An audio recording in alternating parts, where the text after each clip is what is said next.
Hey everyone. So I can't believe it, but we're actually at the last session of Amsterdam Interact. So I'm personally extremely excited for this last talk. Well, actually, it's a panel with three amazing design leaders. They're all very inspirational, have a great sense of humor. So I can't wait to listen to them, learn from them, and have my dearest colleague Hannah who will introduce them.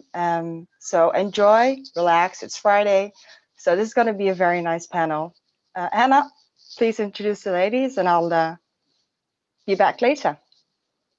Thank you, Zoe. Thanks. Hello, everyone.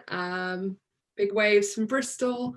So welcome to our panel today on design leadership. And we're going to explore things like what does it mean to be a design leader, what makes a good leader, and hopefully provide some advice for anyone who wants to make that leap from designer to leading teams. My name's Hannah Tempest. I am head of experience delivery at Nomensa. And I'll be moderating today. And the amazing three leaders who we have here today are we're big fans of at Nomensa. So first up, we have Booking.com's head of UX, Lisa Anderson, who we're welcoming back to Interact for the third time. And her great talk from Interact London is available on YouTube. So check that out if you haven't already. I was there for that one, it was a good one. And Lisa's joined by Anne Longley, founder of Something New Together, and Anne was at Interact in London 2017 as well, so you can see her on our YouTube channel also. I think we'll be tweeting those afterwards or during, so yeah, check that out. And finally, for the first time at Interact, we have Gabrielle Lovering, Director of Experience at Backbase, one of the world's leading digital banking platforms. And she's been scaling her team from 15 to more than 55 designers and researchers over the last 2.5 years. So a really, really great lot of experience on the panel today. And hopefully I'm going to try and navigate some questions for everyone in a Zoom friendly way. And also there's a question ability on Zoom.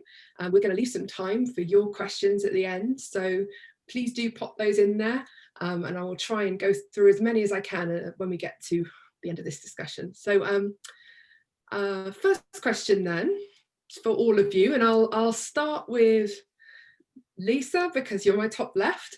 So what was your path into design leadership, and how did you make the jump from design to design leader? My path, I started in traditional publishing, so traditional design, but also editorial, and found that I was drawn to managing people and to making sense of organizations and wanting things done well and wanting things organized, so I kept volunteering to manage. I moved into technology that way from agency work. I worked at Corbis as an executive producer, and then made my way to Microsoft. And so easiest way of looking at my background is 15 years at Microsoft, where I managed not only design, but user research and copy content, user assistance, that sort of content-oriented background. Can I ask the same question over to Anne? Yes, my path has been kind of a unusual one, in as much as I got into design through social change. When I was doing my master's many moons ago, I won't tell you how many, I was looking into different methodologies, and I came across participatory design from Scandinavia and also participatory action research from Latin America. And these were methodologies that were very much about involving people in designing solutions to problems. And I just thought that was fantastic, and it has really become my calling. So I started doing experiments using participatory methodologies, largely with video. And then the internet started rising in importance. So I switched my focus on to the internet, totally became immersed in the world of user-centered design, and designing interfaces and experiences and content, and roll on 20 years. And now really my passion is how design can help organizations solve complex problems. So it's been quite an interesting evolution for me, and I'm very passionate about design. Thank you. And Gabrielle? Hi, yeah. So interesting to hear everybody's backgrounds. I think quite often design is just one of those industries, isn't it, which attracts a lot of different people. So how did I get into design? You know, I tried to avoid it because all my family are very creative, by the way. There's like 6 of us, but lo and behold, I've ended up in a creative industry myself.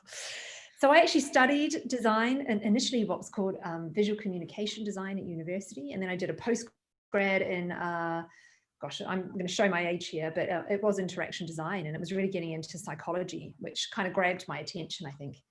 And then I would describe my career as being fairly non-conventional. I didn't just work my way up through design. I've had a number of leadership roles across all sorts of technology and marketing, but I would say that creativity and design has always been at the heart of everything I've centered around. So I really got my education and leadership, I think, when I took on a role at the BBC. I was there for about 6.5 years. And then I've worked in various roles, including initially I actually ran my own design agency. And then I've worked in some of the big WPP agencies as well. And now I'm in banking. I think a good maybe follow up on that, because I think you're right. There's a really diverse set of kind of backgrounds and skills, obviously, just in this panel, and from, I think, design leaders in general, they tend to be quite a diverse bunch. What skill set do you think makes a good design leader, or what are the skills that you've drawn upon in your career that have really helped you move into leadership as opposed to kind of that design production kind of position? I'll go to Gabrielle first. Oh, okay, back to me. So yeah, I was thinking about this because I think what I really learned as I became more of a leader is that leadership is it's actually more about getting other people to do things rather than doing it yourself, and that's a really big transition that you need to go to. So I'm going to try and summarize it, because I don't have a whole hour presentation on this. So I'd say it's twofold. You both have to inspire your team and coach them in order to be able to get them to produce the designs that that ultimately you're striving for. And that takes a whole lot of soft skills around communication and coaching and knowing when to kind of step in and when to step back. And then I think you have the perhaps far tougher area, which is your stakeholder management, and then trying to work within an organization and influence others to do basically what you need them to do as well, which might be everything from education, which is a big part of my role, right through to being sort of the PR agent, if you like, for design within the organization, and try and transition into more mature versions of design and educate and introduce roles and that sort of thing. So yeah, to summarize, twofold: there's managing the team, and then there is also the stakeholder management. Thank you. Yeah, definitely. I feel that one. Maybe Anne, do you want to take that question also? Yes, I think Gabrielle just answered that beautifully. And really, I would just add a build on what you said about the stakeholder management, because one of the things that I've experienced is sometimes you get senior leaders that want to jump straight to a solution, and often it's a technology, and they're there and they just want that done. And they've missed a whole bunch of steps. And if you're that person with the design background that really believes there's a process that needs to happen around understanding users and needs and goals and all of that good stuff, it can sometimes be hard to have that conversation and say, hey, maybe we need to slow down a little. So I think you really, in addition to the team skills and the stakeholder management, you need to be brave and courageous sometimes. And that comes back to your other point, Gabrielle, about education. There's an education process that often needs to happen outside of the design team. And so depending on where you're at in that process, you may have to have more or less of those courageous conversations. Thank you. Yeah, that's a great point. Lisa, I'd love to ask you this, especially because I know one of the big stakeholders you've managed in your past is Bill Gates himself, who I'm a little bit obsessed with. So what do you think about the skills that you've needed to do that? Well, I wasn't planning on talking about this, but I would say know your audience and know your limitations. I felt very comfortable arguing design and design solutions and doing exactly sort of what Gabrielle and Anne pointed to about using your soft skills and making sure you tell the story appropriately and bring them along. But you've got to trust your skills and trust your team, because someone like Bill is not a design expert. And I needed to make sure my teams understood that we don't turn on a dime just because you question something. That is our responsibility to do quality design and bring forth quality experiences that build brand loyalty, that build revenue, and that build customer love. But I would never want to argue code with Bill Gates. That's where I would stop. I would say I think a lot when I think about myself, but I also think about other people, is the difference between management and leadership. Make sure that you are building a vision of where you want to take what I call the 3 Ps. Everything comes back to the 3 Ps: the people, the process, and the product. Where do you want to take the product? Where is it now? Where should it be? And that is infused with a lot of insight from market, user research, business. But do you have the right processes that will get you there? And do you have people in the right place at the right skill set that will get you there?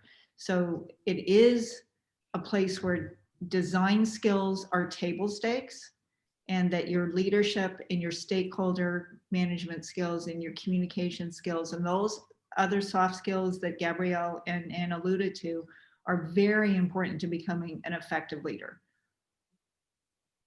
Yeah, thank you. On that, just because we were talking about kind of wide skill sets, and particularly in design, maybe this is just like my experience of this, but do you ever feel that to get things done or to educate the people you work with or to kind of make a difference, that you have to step outside of your design skills and start understanding and expanding into other areas to better influence, educate? And I saw you nod very slightly, so I'm going to go ask you that. Well, that's a great question. I mean, I guess it depends the extent to which communication skills are, part of the design repertoire. And I would think they're, quite critical, because if design is about understanding user needs and designing relevant solutions, then the same kind of empathy with the end users or the beneficiaries or the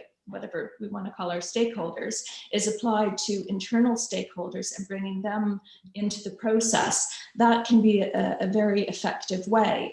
And that's one of the main reasons why this whole participatory approach can be applied as widely as possible, because what I've found over the years is that the more people have a say in how things are shaped, and the earlier on you involve them, if they have the bandwidth to engage, especially with senior stakeholders, they feel more of a sense of ownership and more, tied in. So a lot of times I will, because I know we're all in this world of agile where we're moving to doing quite quickly, but I always like to have a narrative going and share that narrative as much as possible so that people are kind of on the journey with you. So I hope that's helpful. Yeah, definitely. Gabrielle, did you have anything to add? I saw a few nods. Yeah, well, I totally agree with everything that's just been said. Look, I would say that I've always had a philosophy that software is created by groups of people with complementary skill sets, right? So it's very important as a designer to also understand the developer's point of view, the PO's point of view, at kind of squad level or team level, if you like, and to bring them along on that journey and to get them enthusiastic, whether it's by watching user interviews. But you also need to be able to speak their language and ask, or sort of understand their perspective on things as well in this. And then we've already talked about the senior stakeholders. Again, you really need to spend time getting to understand, you know, what the company is trying to achieve, if you like, and then how can design add value. So yeah, a lot of that has nothing to do with hardcore design skills and everything to do with communication and listening and I guess building relationships. So yeah. Yeah, thank you. Lisa, do you have anything to add on that one? To reprise one of my values from Interact 2019, anyone who works for me said, what's my number one value? What's my number one tenet? And anyone who works for me will say, it's a business. That we have to understand that we're part of an ecosystem producing a business, and business values and business skills are going to help drive the customer and user experience that we create. But it also is a framework for how we do work and how we organize.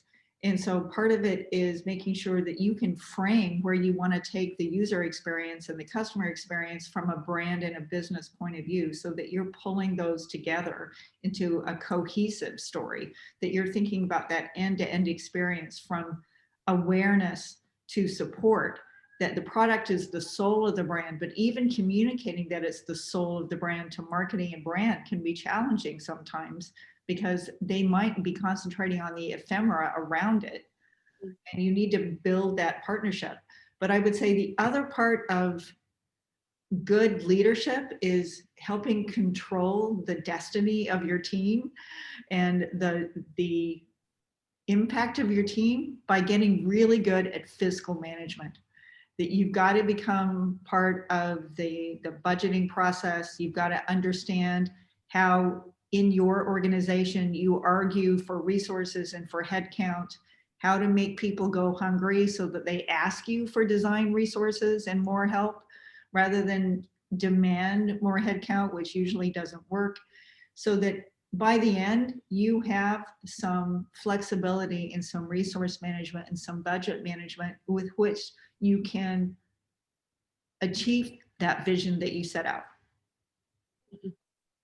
Yeah, thank you. Yeah, that's really, really good points all round. I think it kind of leads on to another question I've got here, which is around the challenges everyone faces as a leading a design team and as a individual in a leadership position. So I'd love to know what your kind of biggest challenges are.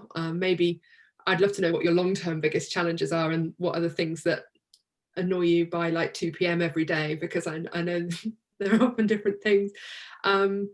Gabrielle, can I start with you?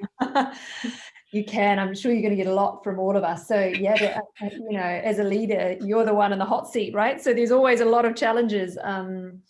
And I especially liked what Anne just talked about, because, you know, that is a big part of the job, actually. I always say to people as they move up the food chain, if you like, that you spend less and less time doing the enjoyable things like design and a lot more time in meetings talking about budgets and all of those sorts of things. I was trying to think of an interesting challenge, though, and it's something that I've been thinking a lot about lately as we evolve here at Backbase, and that is my observation is that design is one of these areas where a lot of people love design, right? Because we make things look great and it's easy to engage with it. And I joke that everyone thinks they're a designer as well and they have an opinion. But one of the things I also struggle with is it's one of the more or the most misunderstood skill sets as well, especially when you're looking at what true UX is and what user-centered design is and all around the user research. So that's definitely a challenge I think a lot of designers have as they're trying to grow their discipline within an organization. So especially if it's a bit of a smaller organization. And if I may, I think one of the things I speak to them a lot about is you almost can't be too idealistic about the way that you want to grow your team or to kind of grow the discipline. And some of it comes back to what I spoke about before, is understanding the organization you work for.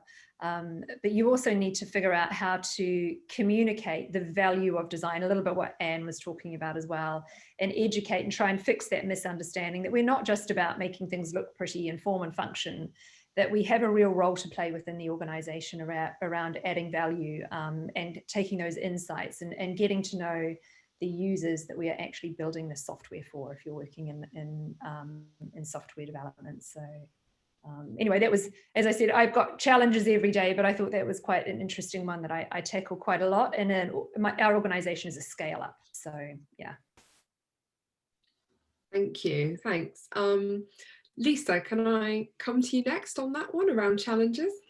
I think the two sides of the same coin are assessing and understanding where you are in your company, in your organization from that design maturity model.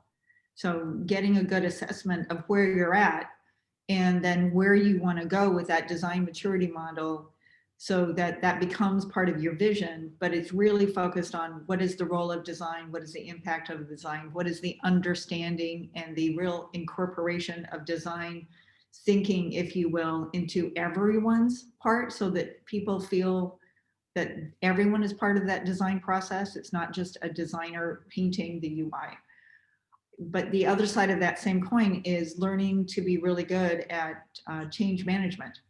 And there are times where my challenges and frustrations come from people, individuals or groups who are very change averse.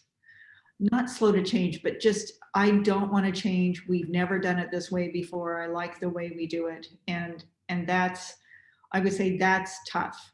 You need to build your calluses and keep your patience up in those kinds of organizations. I will echo that it's important to figure out what makes them tick and what's important to them and the language and the words they use, so that you can bring them along with that change management and have them feel like they're part of it, not that it's happening to them. I also think it's important to embrace, as Gabby said, to embrace the fact that what we do is very subjective, and just embrace the fact that people are going to have opinions. And going back to what I said before, I want opinions. It is our job to figure out if and how to respond to those opinions, whether that's coming from executives or it's coming from users. You still want to have design integrity in what you do. I would say interaction design is contentious. Visual design is even more subjective. The thing that I've done that surprised me, that is the most subjective and brings out the most opinions and vitriol, is sound design.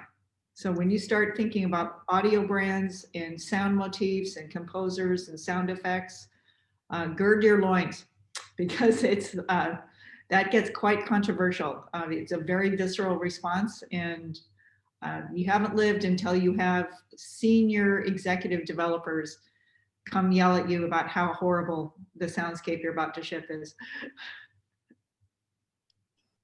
Thank you. That yeah, definitely. I've in apps been dealing a lot with working out whether it's a boink or a doink, for example. I've had literally screaming meetings about that.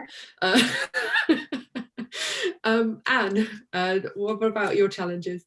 Well, thank you for this question, because I think it's a really, really important question, and it's one that myself and some of my collaborators, one of whom is in the audience here, have been working on quite a bit. And this is around using design as a tool for creating an innovation culture. And I do a lot of work in what I would call traditional hierarchical type organizations that are not used to working in a collaborative way. And design is inherently, multidisciplinary, collaborative, and kind of a flat way of working. And it brings diversity in to solve complex problems.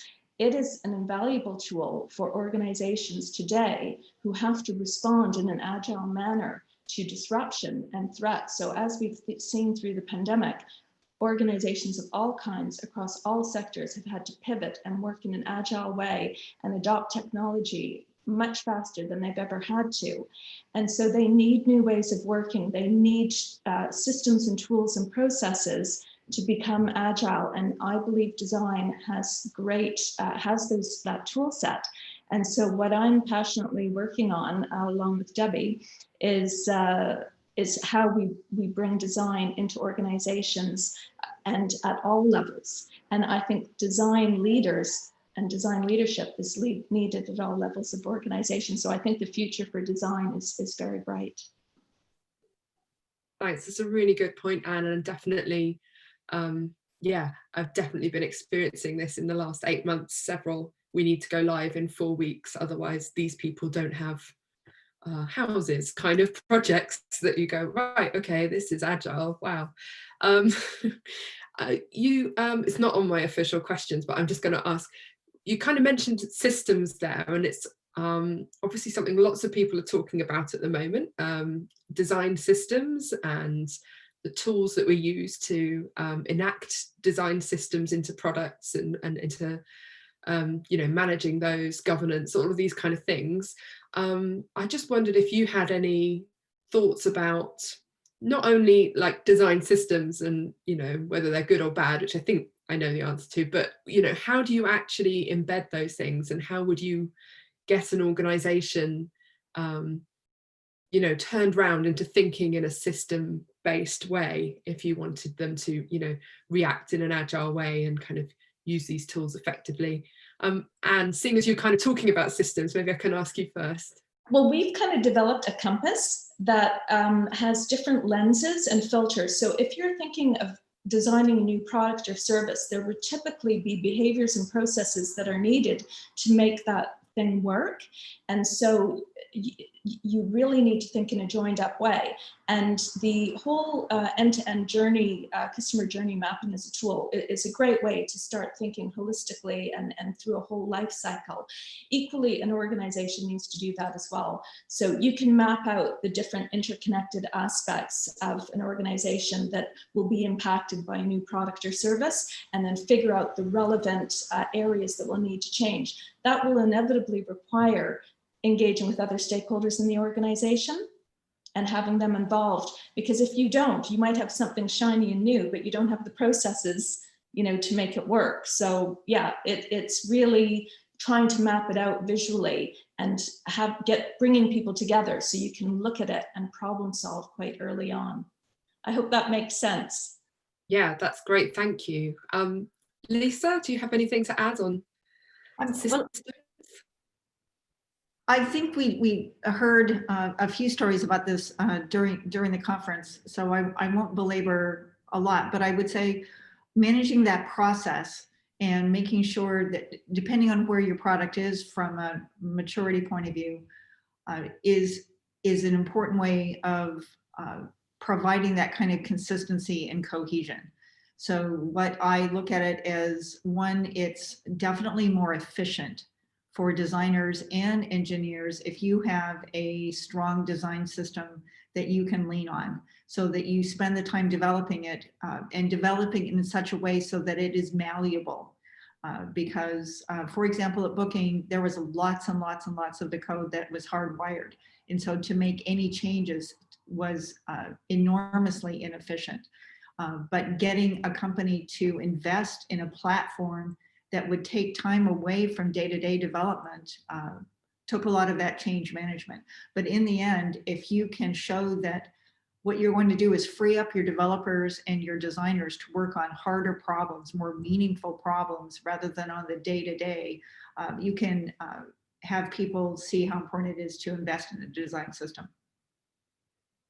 Great, thank you. And Gabrielle, any thoughts on that? Well, I'll quickly add a little bit in the end and try and give a different perspective from Lisa and Anne, who really, I agree with everything they've said, by the way.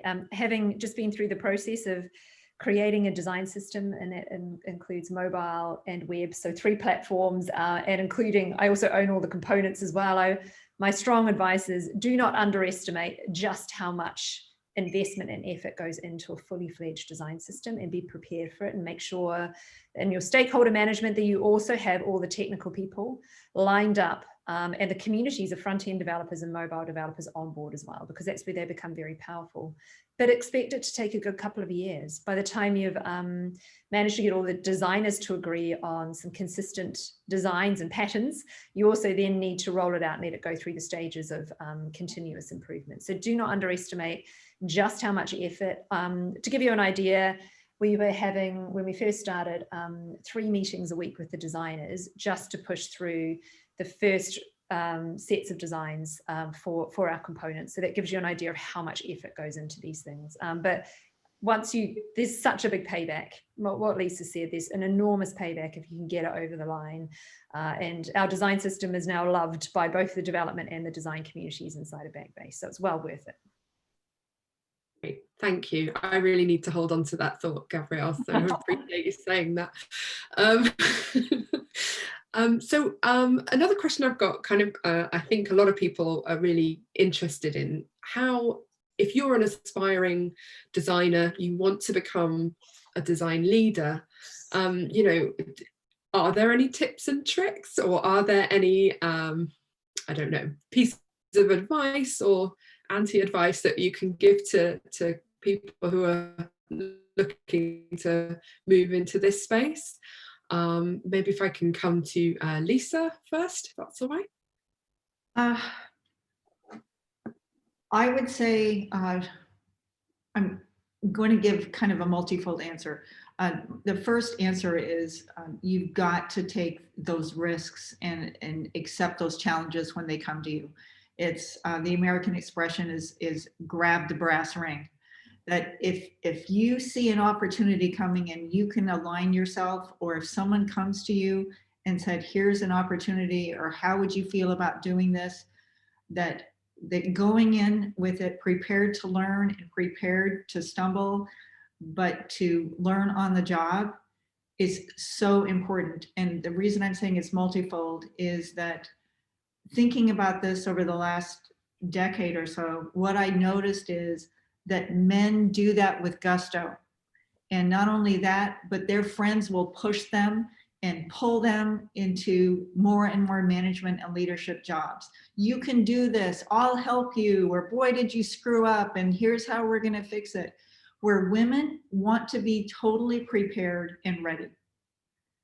And I, more often than not, have to push them and say, take this opportunity, I'll be there for you, you'll learn on the job, you're as good or better than any other candidate who's being proposed this position, go for it. And I've never had someone come back to me and said, I'm really, really sorry I did that. That you've got to take those opportunities and learn from them and grow from them and build your confidence. Thank you. Yeah, absolutely. I could agree with that. Anne, would you like to add to that? I would love to, because I actually have a little story from when I was working with the Prince's Trust, and we had introduced a design team and no one really knew what they did. And so I worked with one of my team to bring to life the work that she had done. Well, she did it all, but I just encouraged them to do it, which was essentially working out loud and telling the story of the personas that they had developed. They had actually been co-created with young people, and also the customer journey mapping through workshops. And she did a video explainer, and then that was shared on the internet. And in other settings I've worked in, we've done a lot of show and tells, and really borrowed from the UK government here, government digital service. They do a lot of working out loud, and it is part of the education process. So they will blog about their work, they will do show and tells, and in very many different roles I've done in the public sector and voluntary sector, we've adopted those techniques. And I think they have multiple benefits. And for the participants, for the designers themselves, is the confidence of telling their story and showing their techniques and what they've done. And customer journey mapping is such a powerful tool to get everyone to understand the whole concept of user centricity. So really showcasing those, putting them up in your studio space when we are able to be in an office, so everyone can see, and having those artifacts visible, I think really help. Thank you. Yeah, definitely. I think if anyone's not familiar with the UK GDS process as a kind of bit of a blueprint of ways to kind of, well, toot your horn and also get a really good collaborative experience. And I would really recommend looking at a GDS style project as a really good learning experience, terrifying but good learning experience. Gabrielle, do you add anything to that? Yeah, I loved what Lisa said before, actually. So I would phrase it as put your hand up, like let people know that you're interested. and communicate that, I think, is probably the first step. And then look for opportunities to take on responsibility and then prove that it's more than just asking for something. You're prepared to stick your neck out or take that risk. And you can do that in a number of ways. Even if you're fairly junior, I think you can take on kind of side project work. And I think my other tip is be really interested in the organization that you're working for. So go and talk to people. There's nothing stopping you from going and having a coffee with, especially in the Dutch market and the Dutch culture, quite senior people within the organization, and just have a list of questions and be really open to learning. And I think the combination of those things, and you'll find yourself being given opportunity. Yeah, definitely. Thank you. Thanks for that. Yeah, definitely. I remember early on in my career looking at a pile of mess in my team and going, gosh, someone should really sort that out, and then going, oh, I'm someone. Yeah, I'll have a go at that. That's my top tip. There you go. Okay, so I think another question I wanted to ask was around success. What does success look like for a leader to you? Because I'm sure it's different to everyone. Maybe Lisa, can I come to you first on that one? What does success for you look like? I look for sort of two levels of success. I think once there's the overt success, that are you driving the team to set out to achieve the metrics that you set forth, the vision that you set forth? Are you setting up success metrics that you're mobilizing the user experience team to achieve? And do you bring other people on board? This kind of answers, I saw a little preview. I know that Simon keeps asking questions about collaboration, but I think it's really important that you set success metrics with the entire team, that even if they're design or user experience metrics, but also performance metrics, brand metrics with the development team, with your business people, whether they're product managers or marketing managers, and with your user experience team. So then you have qualitative and quantitative measures, even usage measures of whether you're achieving those goals. But I also look for me and for my team, anecdotal evidence of success. Are people coming to us for more and more help? Are people coming to us for our opinion? Are someone saying, oh, I had no idea that that's where you could go with the team, or that's what the product experience could look like, or that you could connect the dots between the brand and the product?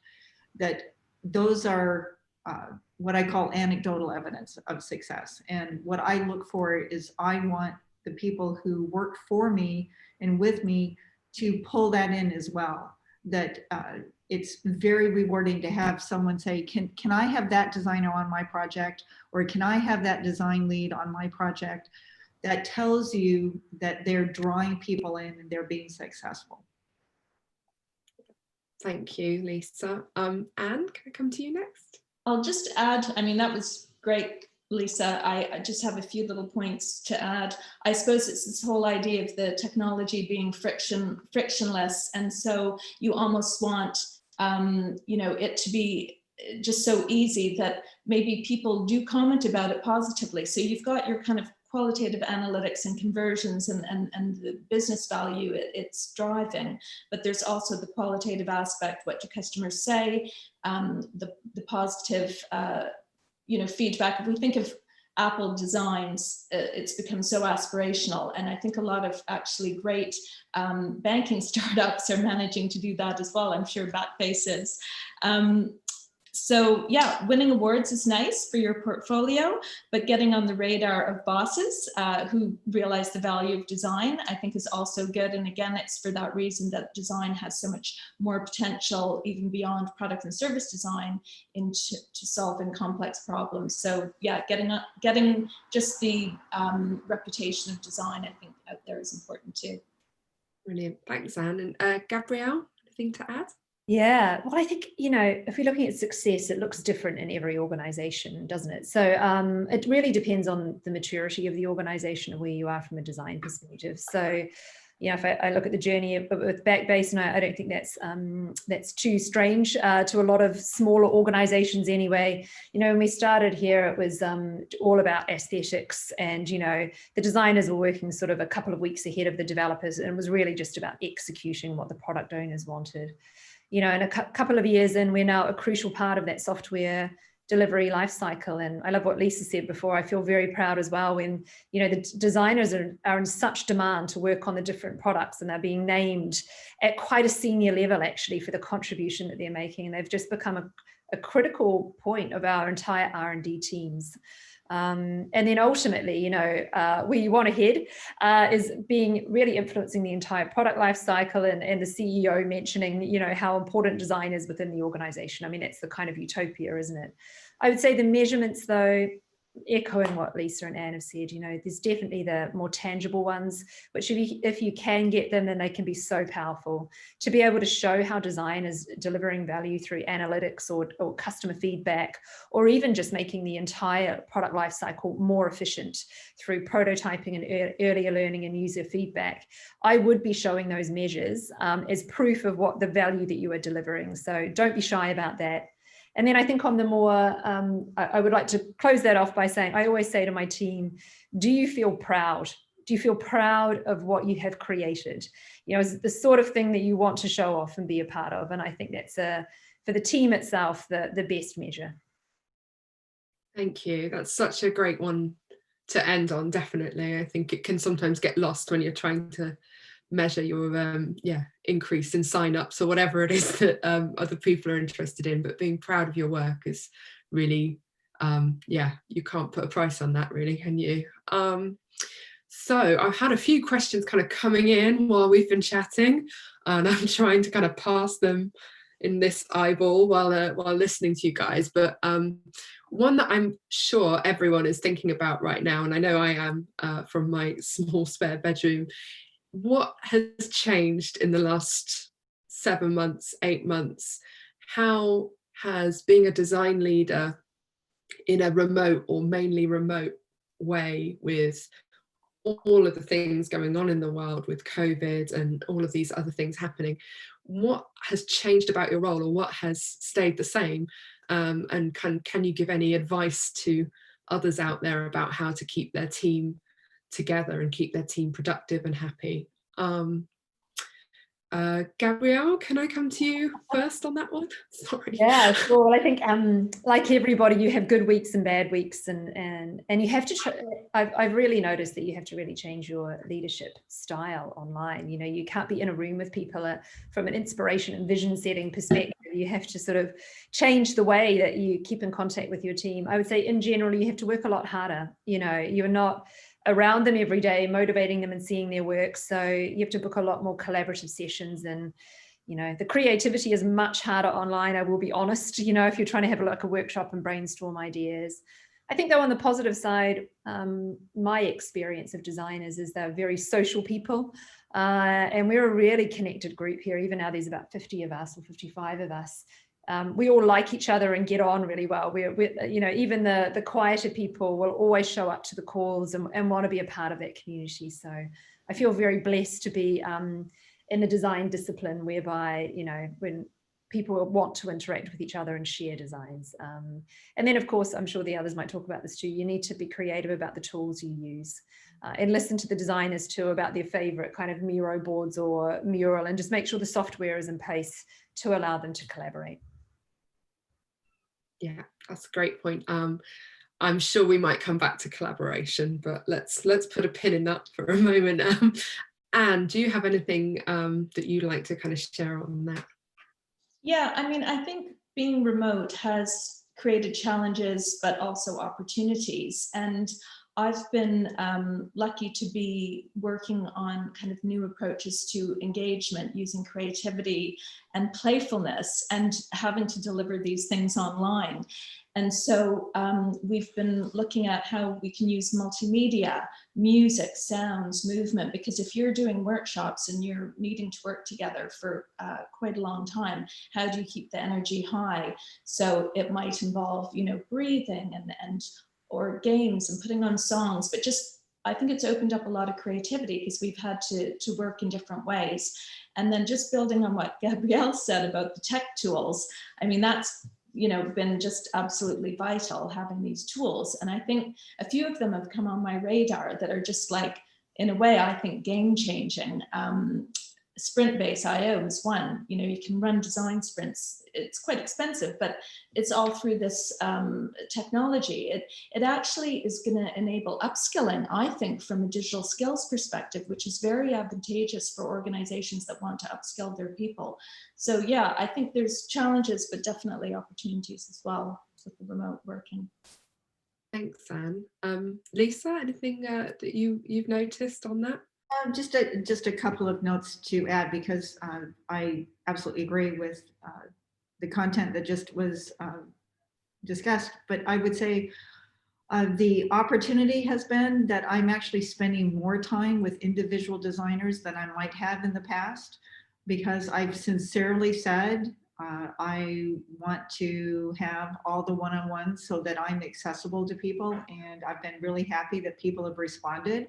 So having conversations about design or their careers or just how they're doing, because I do believe part of a leader has an opportunity to marry people's aspirations with the challenges at hand. And so I've had the opportunity to have more one-on-one moments with individuals in the team, and I've appreciated that. But I think the counterpart of that is that there is definitely a lot of meeting fatigue. And I see a lot of designers dropping out of group meetings because either they're just tired or they're starting to find it hard to get their design work done and attend meetings. So I think part of our job is to safeguard their creative time, as well as figure out where we build community and where you build stakeholder engagement. Yeah, that's a really great point. I might ask you guys a bit of a follow-up question on that, because I know that like my team and myself have talked about, you know, Zoom fatigue and finding the space to still do stuff. I've been experimenting with my team with like synchronous versus asynchronous time, and finding ways of creating blocks and being challenging myself as well to be clearer with my briefs, so that people can go away and don't have to have 10 calls with me to understand what I meant. Is there anything else we can do to keep space collaborative, but not burn out from, you know, death by 1,000 meetings? Do you have any thoughts on how to manage time in this world? And sorry, because you nodded, I'm gonna well, go to you. I think this is something we've been thinking a lot about, because the pandemic has brought about a second pandemic around mental health. This is a theme that's coming out in a lot of research, and this is relevant for people in society and also within organizations. And some cultures, this is where it comes down to culture, because some culture is, you know, you're going to have 10 meetings a day and you can't say no. That's going to lead to burnout. That's not an ideal scenario. So hopefully, you know, you're working in a culture where someone has the capacity and bandwidth to look after employees and to understand the pace at which they're operating under, so it's a sustainable pace. We've been doing workshops with some people in the nonprofit sector, and some of the feedback we've had is just we've got too much work. And no one's looking at us. So we came up with this idea in a design workshop of a panic button. You know, do we need some kind of iconography that we can use, some visual communication method to signal that we need help? But really, you don't want to be at the point where you have to use the panic button. So I think looking after people is key, and making that part of the job. Ideally, that's what we should be having in our organizations where we work. Amazing, thank you. That's some really good things to think about. Just because I'm mindful of time and we've got a few more questions, I thought if I go through them, and we were talking about we maybe couldn't all work out the raise hand function, but as we do have physical hands, maybe if we could just do that, that would kind of work for me. So I've got a few questions in from people, and I do want to try and get through as many as possible. One that I think is quite interesting is what advice could you give to a team that feel they're not getting a clear direction from their leader? Which I'm sure we've all been there at some point. Does anyone feel like they want to leap on that one? I'll have a quick go if you like. I mean, it's a really tricky situation, huh? So I think there's got to be some empathy maybe for that leader as well, and to try and maybe speak to them first and understand what the pressures are before you jump in there. I think if it truly is a situation where you're needing to help that leader, then my advice is come to them with problems, but also solutions. So you're not just parking another problem on their doormat, if you like. That would be my number one, I think. And then it is a more constructive conversation. But yeah, start with asking them what's going on, and trying to perhaps have a bit of empathy with what their challenges are. And then, yeah, if you're bringing a problem, also bring a solution. Yeah, I think that's a really good point. And something that's worked for me is just to turn up and say, do you mind if I try and fix this? That sometimes helps. Obviously, sometimes I could make it much, much worse. Another question we've got is around communication styles. So how do we suggest we deal with people who have different communication styles? So people who prefer when receiving or show when sending.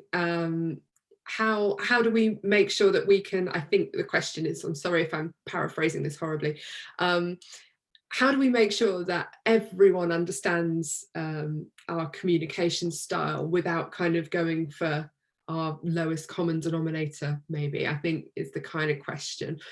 Anyone have any thoughts on that one? Mm-hmm. Lisa? Well, I saw Peter's question come in, and I'm not sure I understand the question entirely, but I would say one of the challenges that I've had with teams is trying to do the same presentation or the same kind of information or same density of information with every single audience. Is that you need to think executive presentation and high level notes and tell a story with pictures with executives.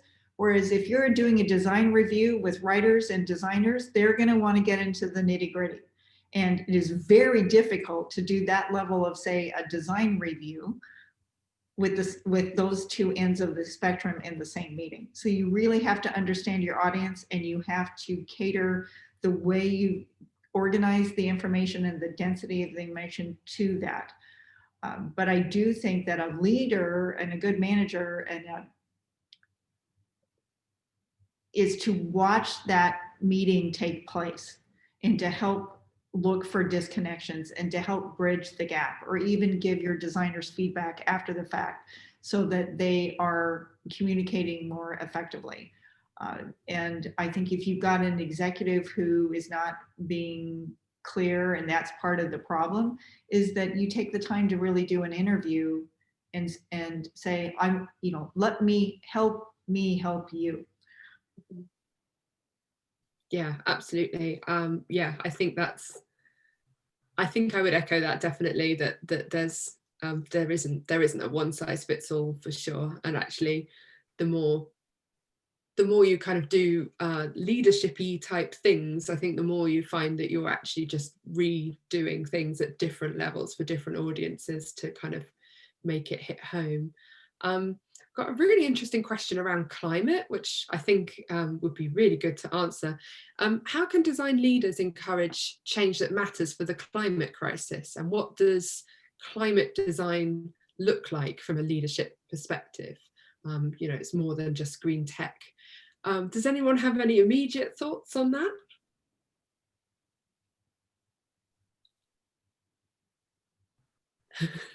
Anne, thank you. I could just weigh in with, I think you can, I guess it depends what position you're in, but design could be used to devise, and is being used to devise challenges to complex problems. So, you can bring people together.